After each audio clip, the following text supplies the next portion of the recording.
Well, it's time now to take a look at what's grabbing the headlines around the world. We're joined once again by Press Reviewer Florence Villeminot. Hello to you, Flo. Let's start off in Italy. Papers are continuing to focus on that deadly earthquake. That's right. Let's start with the front page of Corriere della Sera. There's a moving photo of an 11-year-old girl named Giulia being rescued from the rubble. And you can see on the front page, they're talking about 215 people who have been pulled alive from the rubble.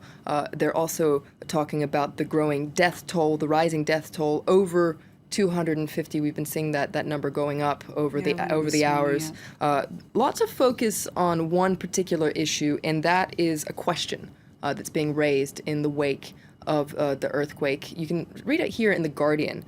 As the death toll rises, Italy is wondering why it was so unprepared. Experts estimate that 70% of Italy's buildings are not built to earthquake standards, despite the fact that over the last 40 years, there have been 8 devastating earthquakes in Italy.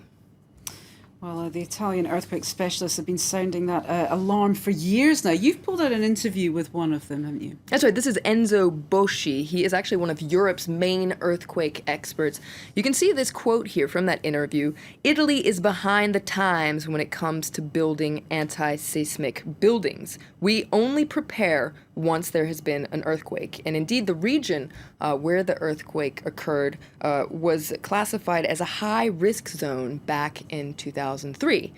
Now, Corriere International also has an article about this, and it wonders, why does Italy refuse to see this earthquake risk? Well, this author blames authorities for not making natural disasters in general, whether it's, earthquakes or floods. This is not a budget priority for Italian authorities. The article says more public money is spent on local sausage fairs than on preserving Italian buildings and building buildings that are up to standards. Because one thing that was interesting is if you look at the buildings that survived the earthquake, many of them are from the 13th century, whereas buildings that were built, just like 5 years ago collapsed. So you got to look a little bit further, closer to home, really. Let's move on to events in Syria now. Turkey continuing its military operations, sending tanks into the northern part of the country. That's right. That's a huge story in the news. Let's take a look at the front page of the Wall Street Journal. Turkey's Syria offensive rolls on. Now, officially, Turkey is sending tanks to help Syrian rebels fight the Islamic State group, but a lot of analysts say that Ankara's biggest concern is containing Kurds. Interestingly, if you read the Turkish papers, they're reporting about this. You can see this article in Hurriyet Daily News. Turkish forces are shelling Syrian Kurdish YPG groups in northern Syria. Corriere International has a very interesting analysis piece about just what is happening. What is the president, Recep Tayyip Erdogan? What is he up to?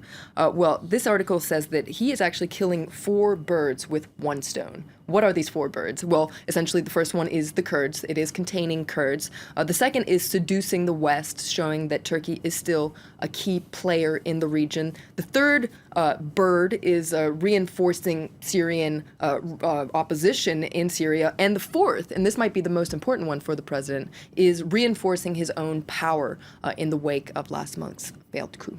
Let's move on to a different story now. We'll head across to Colombia. On Wednesday, of course, the FARC rebel group and the Colombian government managed to pull off that deal, putting an end to half a century of war. That's right. Now, as you can imagine, this is a huge story in Colombia. I pulled out an article from El Colombiano, which is focusing on this final deal, applauding this deal, saying now it's up to the citizens to decide, because there will be a referendum on October the 2nd. Some of the provisions of the deal might be a bitter pill to swallow. For instance, FARC leaders who confess their crimes could avoid prison sentences. And there's a cartoon actually in El Colombiano where you can see this FARC soldier being hosed down, losing the camouflage, but you can see it's still a soldier. So it's a little bit happy, but a little bit curious about what's going to happen next.